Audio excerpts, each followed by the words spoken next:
नमस्कार, स्वागत आहे तुमचं आपल्या चॅनलमध्ये AI सुपर प्रॉम्प्टर. आपण नेहमी वेगवेगळे विषय घेऊन येत असतो. तसाच आपला आजचाही विषय आहे. आपला आजचा विषय थोडासा वेगळा आहे. तुम्हाला माहिती आहे, दर शुक्रवारी आपण करून घेतो एका व्यक्तिमत्वाची ओळख. तशीच आजही आपण करून घेत आहोत एक असं प्रसिद्ध असे व्यक्तिमत्व ज्यांना सुरुवातीला म्हणाले की तुम्ही अजिबात क्रिएटिव्ह नाही, आणि नंतर मात्र अशाच व्यक्तिमत्वानी जगाला स्वप्नांची दुनिया दिली. कोण होतं हे? काय त्यांनी केलं? कसा त्यांचा प्रवास होता? सगळं पाहूया. या व्हिडिओमध्ये आपण पूर्ण त्यांची ओळख करून घेणार आहे. बरं, हा व्हिडिओ कंटिन्यू करायच्या आधी तुम्ही या व्हिडिओला लाईक करा, चॅनलला सबस्क्राईब करा आणि हा व्हिडिओ तुम्ही इतरांशी शेअर पण करा. बरं, डिस्क्रिप्शनमध्ये डिस्क्लेमर दिलेला आहे. आणखीन म्हणजे आपण नेहमी जे दर शुक्रवारी ओळख करून घेतोय एकेका व्यक्तिमत्वाची, यातून मोटिवेशन्स मिळतात. कसा कसा त्यांचा जीवनाचा प्रवास झाला, कशा अडचणी आल्या, कसे ते त्या त्या गोष्टींवर मात करत गेले आणि शेवटी असं काही भव्य दिव्य तयार झालं की अकल्पनीय होतं. तसंच याही व्यक्तिमत्वाचं आहे. तुम्हाला माहिती आहे, डिझने कंपनी बऱ्याचशा मूवीज त्यांनी प्रोड्यूस केल्या आहेत. टॉम अँड जेरी तर घराघरामध्ये आजही असतं. लहान मुलं टी व्हीला जणू काय चिकटूनच बसतात. तसं ते टॉम अँड जेरी, आता हे टॉम अँड जेरीचा प्रवास ते तिथून रिसेंटली अगदी कार्स, रोबोट्स या सगळ्यापर्यंतचा प्रवास या डिझने कंपनीनं केला. पण याचा पाया घातला कुणी? तर वॉल्ट डिझने सरांनी यांचा पाया घातला. काय झालं होतं? असं काय झालं की त्यांना ती कंपनी सुरू करावी लागली? असं काय झालं की त्यांच्या आयुष्यामध्ये असे प्रसंग आले? अत्यंत इंटरेस्टिंग आहे. ते जेव्हा सुरुवातीच्या काळामध्ये जॉब करत होते, तेव्हा त्यांना जॉबच्या ठिकाणी सांगण्यात आलं की तुमच्यामध्ये क्रिएटिव्हिटी आणि इमॅजिनेशन या दोन्ही गोष्टींची कमतरता आहे. मग काय होणार? त्यांनी मनावर घेतलं आणि यातून त्यांनी फक्त लहान मुलांनाच नाही तर मोठ्यांनाही स्वप्न बघायला शिकवलं. ते स्वप्न असं होतं की सगळेजण स्क्रीनला खिळून राहायचे. प्रत्येक वेळी डिझनेची मूवी आली की प्रत्येकजण स्क्रीनला चिकटून राहतात. सुरुवातीपासून शेवटपर्यंत निखळून हसून हसून तो प्रवास असतो.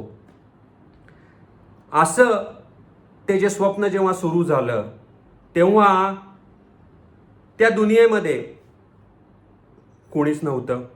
त्या दुनियेमध्ये होतं फक्त स्ट्रगल. इनिशियल सुरुवातीच्या काळामध्ये काय झालं, असं कसं काय झालं, अशी कशी सुरुवात झाली, त्यांनी कशा पद्धतीनं या सगळ्या कन्सेप्ट आणि इमॅजिनेशनचा विचार केला असेल. लहानपणी त्यांचा जन्म झाला 5 डिसेंबर 1901ला. कुठं? तर शिकागो, अमेरिकेमध्ये शिकागो. परिस्थिती घराची अगदी साधी बेताचीच म्हणूया. लक्झरीमध्ये असं काय आयुष्य लहानपणीचं गेलं नाही. त्यांना मात्र ड्रॉइंग आणि स्केचिंग याचा फार नाद होता. स्टोरी टेलिंग करायची आवड होती. स्टोरी टेलिंग करणं आवडीचं काम. स्टोरी टेलिंग म्हणजे सुरुवातीपासून शेवटपर्यंत अगदी भले ते व्हिडिओ असेल किंवा स्टोरीज असतील, याला निखळून ऐकणाऱ्याला, पाहणाऱ्याला चिकटून ठेवायचं. हे स्टोरी टेलिंग त्यांना करायला आवडायचं. लहान मुलं इतर खेळत असताना बऱ्याच वेळा ते स्केचेस करत असायचे. प्राणी, पक्षी, इमॅजिनरी कॅरेक्टर्स अशा बऱ्याचशा गोष्टींची त्यांची स्केचेस पूर्वीची अजूनही आहे.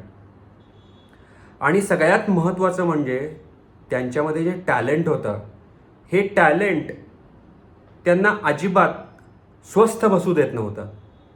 त्यांनी मोठं झाल्यावरती आर्टिस्ट म्हणून करिअर करायचा निर्णय घेतला. सुरुवात अजिबात सोपी नव्हती. प्रत्येक यशस्वी गोष्टीची सुरुवात ही अवघडच असते. त्याच पद्धतीनं या गोष्टीची सुरुवात अजिबात यशस्वी म्हणता येणार नाही, पण अजिबात सोपी नव्हती. स्ट्रगल होतं, टप्प्याटप्प्यावरती स्ट्रगल. न्यूजपेपर ऑफिसमध्ये काम करायला त्यांनी सुरू केलं आणि अगदी त्यांना सांगण्यात आलं की तुमच्यात क्रिएटिव्हिटी आणि इमॅजिनेशन या गोष्टींची कमतरता.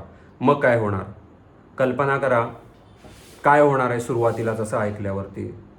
किती प्रेशर, किती टेन्शन असेल. पण पुढं जाऊन त्यांनी इमॅजिनेशनची भली मोठाली दुनिया अशी तयार केली.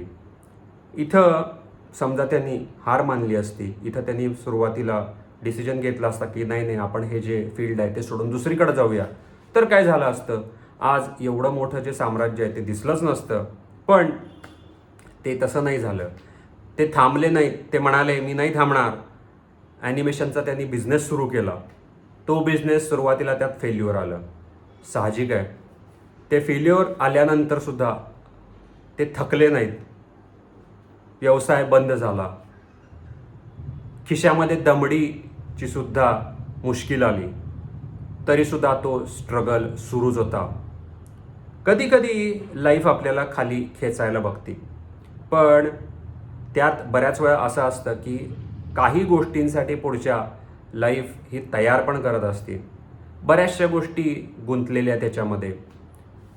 सगळ्या गोष्टी इथं एक्सप्लोअर करणं खूप डिफिकल्ट आहे. त्यावेळेचे त्यांच्या मनाची कंडिशन काय असेल, या सगळ्या गोष्टीचा उलगडा कदाचित या छोट्याशा व्हिडिओमध्ये मांडणं हे मुश्किल.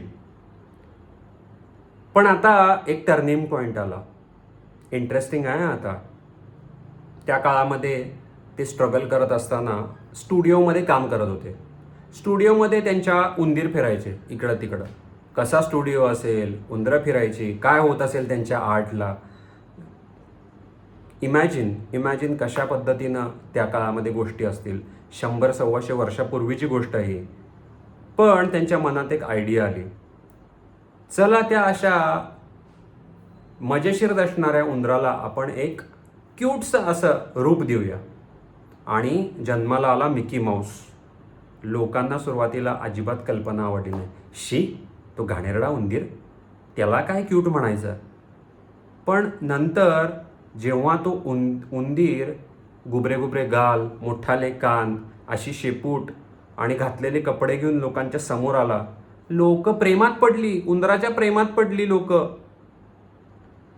हा छोटा उंदीर जगभर फेमस झाला आणि त्याबरोबर त्यांचा विश्वासही मजबूत होत गेला. मिकी माऊस फेमस झाला. ॲनिमेशन फिल्म लोकांना आवडायला लागल्या. इथंच ते थांबले नाहीत. ते नेहमी मोठा विचार करायचे. Small M, there should not be any small M, असं त्यांच्या मनाचं ब्रीद वाक्य होतं. याच पद्धतीनं त्यांनी मोठा विचार केला. मोठा विचार करताना त्यांना लक्षात आलं की ह्या शॉर्ट फिल्म्स किंवा ॲनिमेटेड फिल्म्सपेक्षा फुल ॲनिमेटेड फिल्म का तयार करू नयेत. त्यांनी फुल ॲनिमेशन फिल्म तयार करायला सुरुवात केली. छोट्या 10 मिनिटाच्या, 15 मिनिटाच्या मूव्हीज त्यानंतर 3-3 तासाच्या व्हायला लागल्या, 2-2 तासाच्या व्हायला लागल्या. किती अवघड आहे. इमॅजिनेशन 2 तासाचं असलं पाहिजे आणि त्यासाठी लोकांना खेळवून त्या खुर्चीत बसवायला पाहिजे आणि लोकांनी त्याच्यावरती टाळ्या मारल्या पाहिजेत. एक असं जग की जे आभासी आहे, जे पूर्णपणे इमॅजिनरी आहे आणि त्याला बघून लोक प्रभावित होत आहेत. आणि ह्याच्यावरती कित्येक वर्ष सक्सेसवर सक्सेस आत्ता येत आहे. लोक सुरुवातीला त्यांना म्हणाले, अहो एवढी मोठी फिल्म तुम्ही काढताय, फुल ॲनिमेशन मूव्ही, ही कशी चालणार. त्यांनी रिस्क घेतली. मग सक्सेस हा त्याच्या मागोमाग यायला लागला. रिस्क त्यांनी घेतली, सक्सेस यायला लागला. स्टोरी टेलिंगची लोकांना त्यांची स्टाईल आवडली. स्टोरी ही गुंतवून ठेवते. कुठलीही स्टोरी ही एखाद्या व्यक्तीला गुंतवून ठेवते त्या पात्रामध्ये. त्याच पद्धतीनं त्या ॲनिमेटेड मूव्हीजमध्ये स्टोरी या लोकांना गुंतवून ठेवायला लागल्या. घरामध्ये फिरणारे उंदीर त्यावेळी जे सुरुवातीला त्रासदायक वाटायचे, ते लोक त्याच उंदराकडं प्रेमाने बघायला लागले. ते फक्त कार्टून्स बनवत नव्हते, तर इमोशन्ससुद्धा तयार करत होते. जे तुम्हाला मी म्हणलं की ते मांजर आणि उंदीर या गोष्टींकडं लोक प्रेमाने बघायला लोकांनी सुरुवात केली. घरातले उंदीर त्यांना त्रासदायक वाटेनासे झाले. बऱ्याच लोकांनी उंदीर पाळायला सुरू केली. का तर मिकी आपल्या घरामध्ये असावा. आता हे जग मोठं व्हायला लागलं. इमॅजिनेशन थांबलं नाही. इमॅजिनेशन मोठं व्हायला लागलं. ज्या लोकांनी अशी जागा तयार केली, तिथं खऱ्या अर्थाने आता मॅजिकल अशी दुनिया बनायला लागली. इमॅजिनेशनपासून मॅजिक. आजकाल तर तुम्ही बघितलं आहे, एक्सपेक्टो पेट्रोनम, या सगळ्या गोष्टी, हॅरी पॉटरचे 7 भाग, हळूहळू गोष्टी कशा मॅजिककडे वळत गेल्यात बघा. ऑफकोर्स डिझनेचा पार्ट नाही आहे तो, पण अशा मॅजिकल गोष्टी तयार झाल्या. डिझनेलँड हळूहळू डिझनेलँड तयार झालं. डिझनेलँड तुम्हाला माहीतच असेल, ज्या ठिकाणी पूर्णपणे मनोरंजनाचे कार्यक्रम, बऱ्याच प्रकारच्या राईड्स ह्या सगळ्या असतात, असे डिझनेलँड तयार झाले, जिथं लोक आनंद अनुभवायला जायला लागली. मुलांना फॅन्टसी जेव्हा त्या समोर पाहायला लागल्या, ते जेव्हा समोर पाहायला लागले त्या आवडायला लागल्या. लाखो लोक आज डिझनेलँड पार्कला भेट देतात आणि यामागं स्वप्न कुणाचं होतं तर सर वॉल्ट डिझने यांचं. आता काही इंटरेस्टिंग अशा फॅक्ट आपण समजून घेऊया. सक्सेस तर आपण बघितलं, पण डेफिनेटली काहीतरी मुख्य अशा गोष्टी असतील, इंटरेस्टिंग फॅक्ट्स असतील. काय आहेत त्या? नेहमी ते नोटबुक स्वतःच्या जवळ ठेवायचे. आयडियाज कधीही येऊ शकतात, त्या जेव्हा येतील त्या कागदावरती मांडायला हव्यात, तसं ते कागदावरती मांडायचे. परफेक्शन खूप आवडायचं. छोट्या सीनसाठी देतील पुन्हा पुन्हा ते काम करायचे. त्यांचा विश्वास होता जर काही करायचं तर सर्वोत्तमच करायचं. आणि एक खास गोष्ट, लोकांना त्यांना आनंदी बनवायला आवडायचं. त्यांच्यासाठी लोकांचा आनंद हेच सक्सेस होतं आणि त्याच्याबरोबर पैसा आला तो आलाच. लोकांना हसू दिलं की लोक ऑटोमॅटिकली पैसा देतात. याप्रमाणे हसून हसून खेळवून मोठंसं असं ते जग बनलं. संघर्ष संपले का यातनं? प्रॉब्लेम सुटला का? स्ट्रगल संपलं का? स्ट्रगल हे चालूच राहतं, वेगवेगळ्या पद्धतीचं स्ट्रगल चालू राहतं. सक्सेसनंतर सुद्धा चॅलेंजेस आले. बिझनेसमधलं प्रेशर, कधी मोठे डिसिजन, कधी क्रिटिसिझम, ह्या सगळ्या गोष्टी यायच्या. पण त्यांनी गोष्ट एक मनामध्ये कायम ठेवली. काय असेल? मोठी स्वप्न पाहणं. हे त्यांनी मात्र कधीही सोडलं नाही. त्यांनी एकदा म्हणलं, if you can dream it you can create it. हे त्यांचं ब्रीद वाक्य होतं आणि हे जगभर प्रसिद्ध झालं. तुम्ही जर स्वप्न पाहू शकता तर नक्की ही स्वप्न पूर्णही करू शकता, या गोष्टीवर ठाम असा विश्वास त्यांचा होता. अनफॉर्च्युनेटली ते आज आपल्या जगात नाही आहेत. 1966 15 डिसेंबर 1966ला त्यांचं निधन झालं. लोक शरीराने जातात पण स्वप्न तशीच मागं राहतात.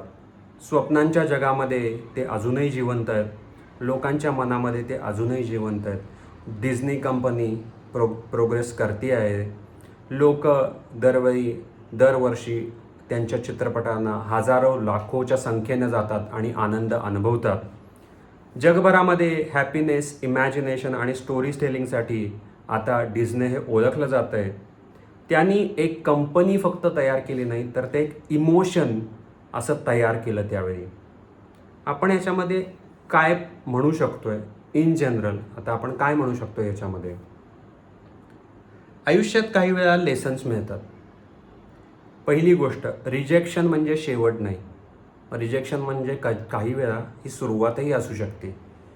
लोक तुमच्यावर विश्वास ठेवणार नाहीत, लोक तुमच्यावर भरोसा ठेवणार नाहीत. म्हणून तुमचा विश्वास हा तुटू द्यायचा नाही. तुमच्या स्वप्नांना पुढं न्यायचं आहे, हे तुम्ही लक्षात ठेवा. स्वतःवरती विश्वास ठेवा. दुसरी गोष्ट, कल्पनाशक्तीची जी ताकद आहे ती तुमच्याबरोबर नेहमी असली पाहिजे.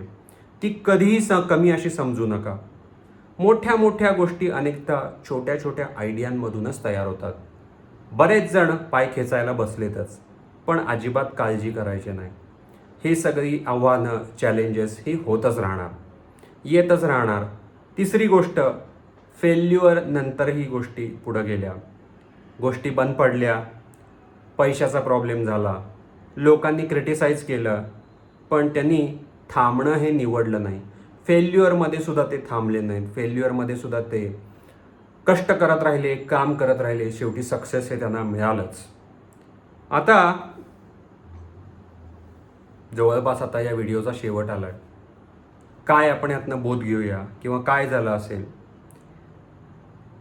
की ज्या एकेकाळी ज्या व्यक्तीला क्रिएटिव्हिटीचा प्रॉब्लेम आहे म्हणून सांगितलं गेलेलं, तर अशा व्यक्तीनं लोकांना इमॅजिनेशन, जगाला स्वप्न बघायची ताकद दिली, जगाला स्वप्न कसं पाहतात हे शिकवलं. अशी ही त्यांची प्रेरणादायी कथा. असे व्यक्ती इतिहासामध्ये सारखे सारखे घडत नाहीत. त्यामुळं अशा ज्या व्यक्ती आहेत यांची कथा ही कायम एक आदर्श होत राहते, दिशा दाखवत राहते. आणि क्रिएटिव्ह वर्ल्डला त्यांच्यासाठी तर त्यांनी एवढा मोठा रस्ता तयार करून दिला आहे, पाथ तयार करून दिला आहे की बरेच जण त्यांच्यासारखं होण्याचं स्वप्न पाहतात. चला, आपला आता व्हिडिओ संपलेला आहे. कसा वाटला तुम्हाला आजचा व्हिडिओ? आवडला असेल तर लाईक करा, सबस्क्राईब करा, शेअर करा. भेटूया आपण पुढच्या व्हिडिओमध्ये पुढच्या शुक्रवारी अशाच एका प्रेरणादायी व्यक्तिमत्वाची ओळख करून घ्यायला. निरोप घेऊया. नमस्कार.